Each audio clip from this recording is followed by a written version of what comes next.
ஆன்மீகம்னா என்னன்னு நினைக்கிறீங்க? ஏதோ பஜனை பண்றது, ஏதோ பக்தி பண்றது.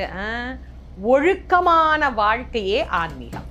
ஆன்மீகத்துல எதை கத்து கொடுத்தாங்க? ஒழுக்கத்தை கத்து கொடுத்தாங்க. காலையில எந்திரிச்சியா, குளிச்சுட்டு கடவுளை போய் கும்பிடு, எல்லார்கிட்டையும் அன்பா பேசு, பணிவா நட, பண்போடு நட, திருடக்கூடாது, பொய் சொல்லக்கூடாது, பிறரை ஏமாத்தக்கூடாது, அடுத்தவர் பொருள் மேல ஆசைப்படக்கூடாது, இதனால பாவம் வரும், பாவகாரியங்களை பண்ணினா நமக்கு மோட்சத்துல இடம் கிடைக்காது, புண்ணியத்தை பண்ணணும். அப்ப என்ன பண்ணணும்? எளிமையா நடக்கணும், இனிமையா நடக்கணும், ஏழைகளை கண்டு இறங்கணும், தர்மம் பண்ணணும், கொலைக்கு அஞ்சணும். இதெல்லாம் ஒழுக்கம் தானே.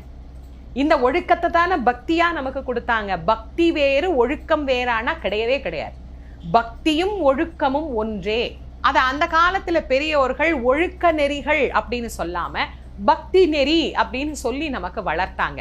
இன்னைக்கும் நீங்க பாருங்க, பக்தியா இருக்கிற பிள்ளைங்க ஒழுக்கமா இருப்பாங்க. இறைவன் மீது நம்பிக்கை